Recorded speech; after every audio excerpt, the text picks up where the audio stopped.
According to court documents, officers were dispatched to this Kroger's location after reports of a possible rape inside the store's bathroom. The filing states, upon my arrival on scene, I spoke with the victim.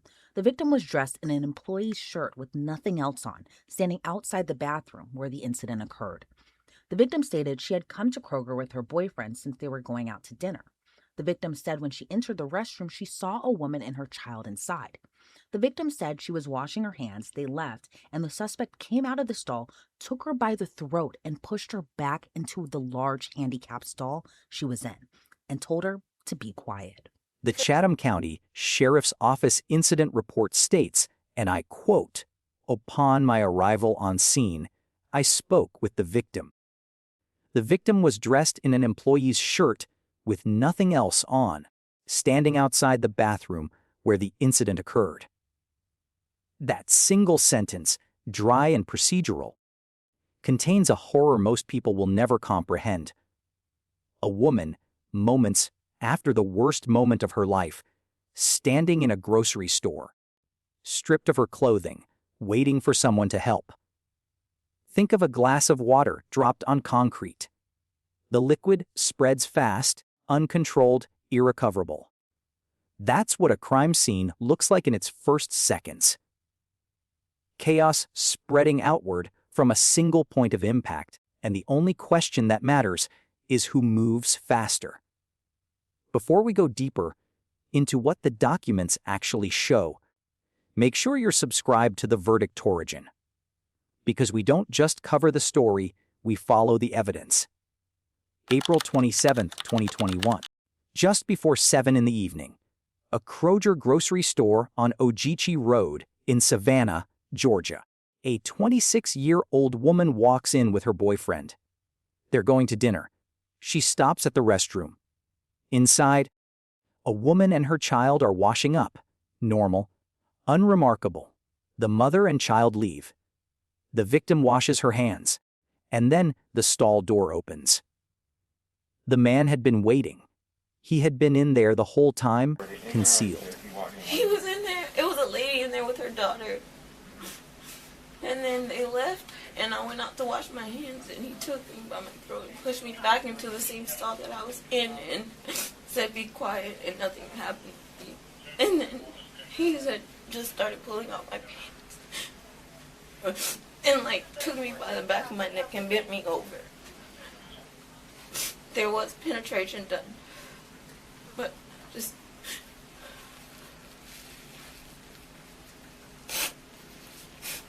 I tried to fight. I broke my nail. My lens is somewhere in there on the floor. The incident report states the suspect took her by the throat. It's just before 7 p.m. when deputies with the Chatham County Police Department are dispatched to a Kroger on Ogeechee Road. Did anyone call for police? Yes. Where's my victim? She's in the bathroom. Excuse me.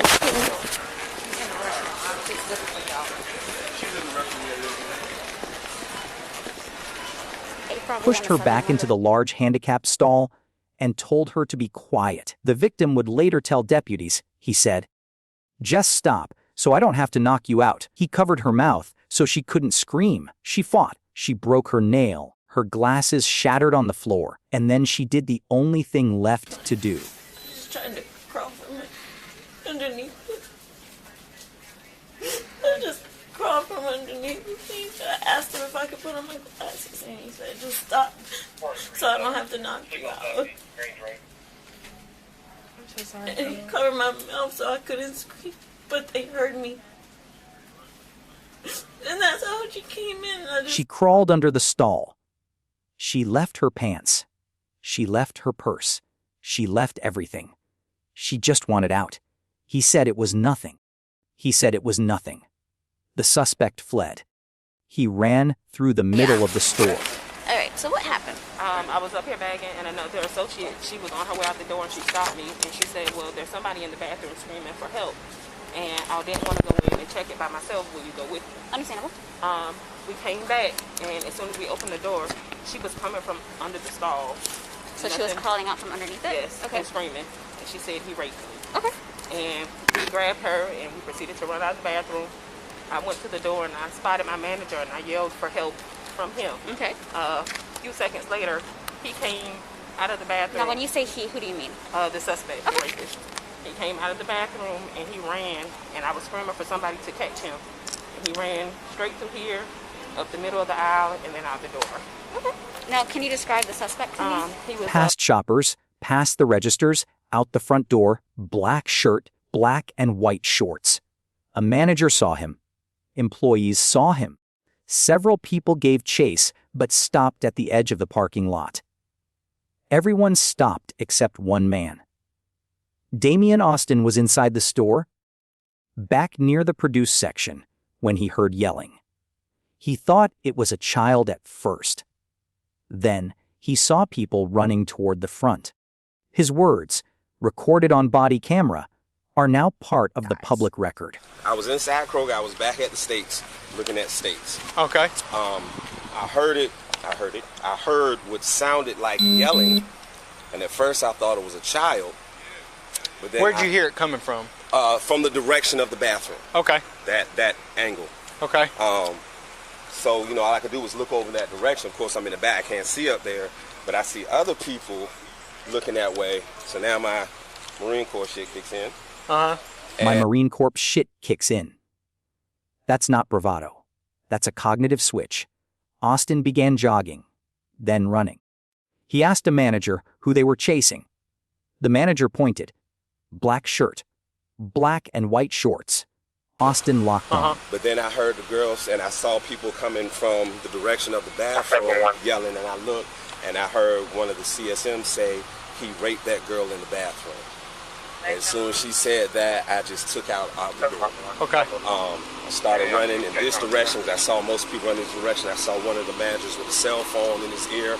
I was like, "You on phone with people?" He said, "Yeah." I said, "Which one is the guy up there in the black?" He said, "Yeah, the one right there in the black shirt." He had on the black shirt and the black and white shorts, the one you have in the car there. And I could tell it was him because he was in front of everybody, ahead of everybody. He kept looking back. He kept looking back as he was running. So there were several other gentlemen that were kind of giving chase, but they had stopped and backed off. I think one had gotten as far as maybe that last set of parking spots before he comes across the street, and he kind of backed off. The gentleman in the black shirt and the black and white shirt still came in this direction, came right along the street here. I sped up in my run, came across the street.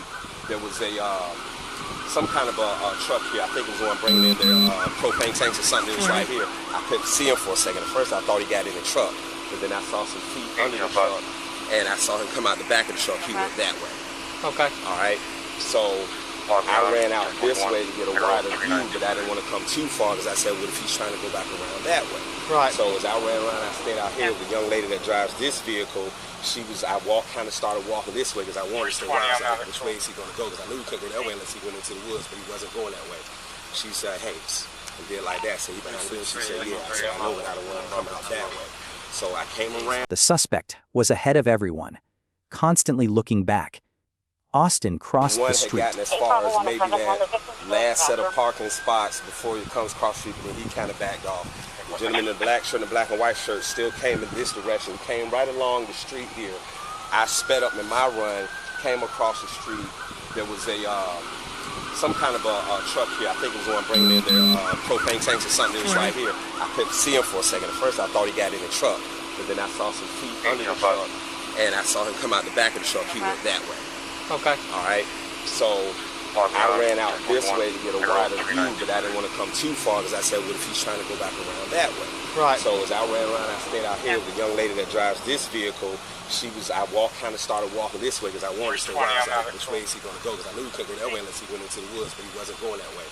She said, "Hey," and did like that. So he behind the wheel. She said, "Yeah." I said, "I know, but I don't want to come out that way." So I came around, and as soon as I came around, he was walking straight towards me. I immediately drew my pistol, told him to get down on the ground. He got down in the prone, put his hands out. I told him to lay on the ground. She asked me where my cuffs were. I said, "I don't have any on me." She ran inside, got some zip ties, came out, and I just guarded while she went up on him. I stayed drawn down on him. I told him, "Don't move, don't say a word." She's like, "Can I?" I said, "Nope, don't say anything. Don't say a word." She went on back on, put him in the zip tie cuffs, and I just stayed drawn. He lost visual for a moment behind a propane truck. He saw feet underneath. The suspect was trying to hide. Austin circled around, cut off the escape route, drew his firearm, and ordered the suspect to the ground. A woman ran inside Ace Hardware and came back with zip ties. Austin held the suspect at gunpoint until deputies arrived. Officers reviewed the surveillance footage from Ace Hardware, which confirmed the Good Samaritan Damian Austin's story. See, he's running.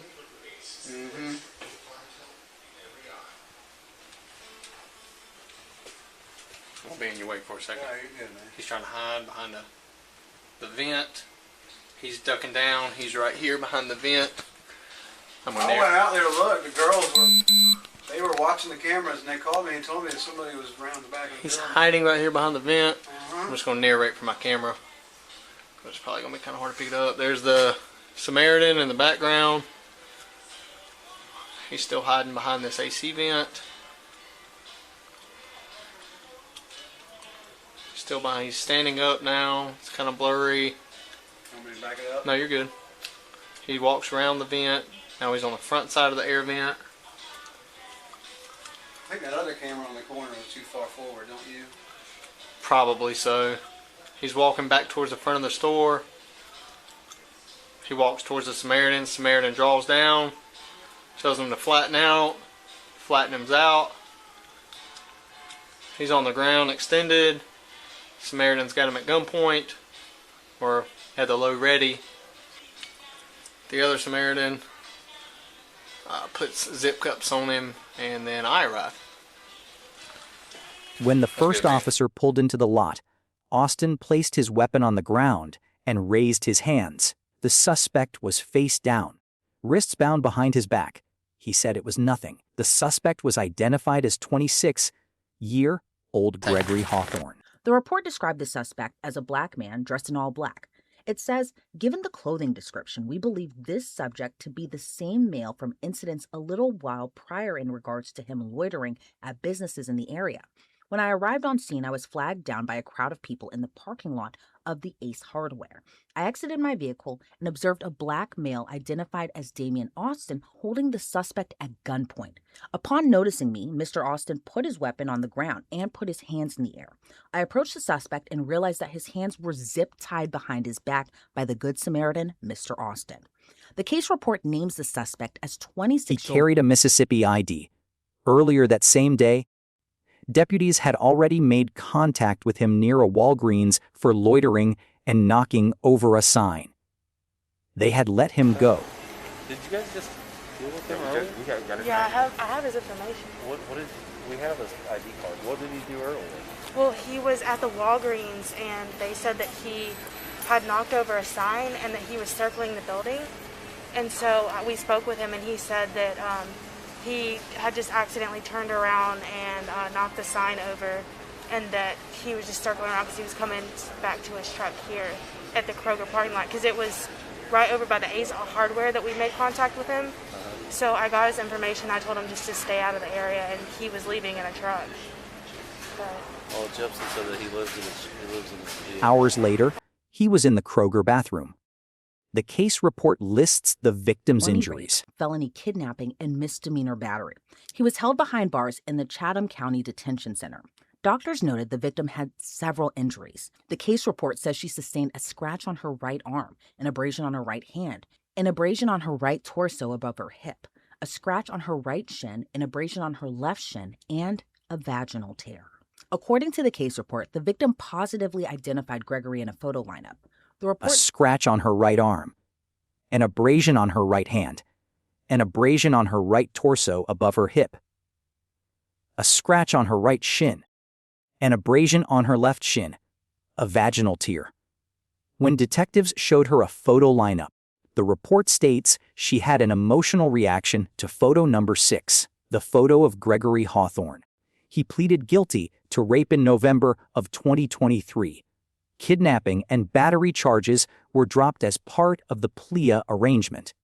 He is currently in the custody of the Georgia Department of Corrections. His maximum possible release date is April of 2046. After that, he will spend the remainder of his life on probation. But here is the fact that transforms this from a closed case into an open wound. 3 months after the attack, The victim was dead. According to a report by news station WJCL, the victim died about 3 months after she was attacked. She was only 26 years old. In November of 2023, Gregory Hawthorne pleaded guilty to rape. Under his plea arrangement, the kidnapping and battery charges were dropped. He's currently serving his sentence within the Georgia Department of Corrections. His maximum possible release date is April of 2046. Then he'll spend the remainder of his life on probation. Thanks so much. She was 26 years old. The cause of death does not appear in the incident report. It does not appear in the plea agreement. It sits outside the four corners of the criminal case file, unlitigated, uncharged. So what happens when the body absorbs violence and then simply stops? At what point does the law draw the line between what a perpetrator did and what a perpetrator caused? The complete case file is public record through the Chatham County Superior Court, case number CR-20743. Go pull it, read the narrative, then answer this question in the comments. Should Gregory Hawthorne have faced a far more severe charge for the outcome that followed? The documents are waiting. The VerdictOrigin will be watching. Like, share, subscribe, and turn on notifications. We'll see you on the next one.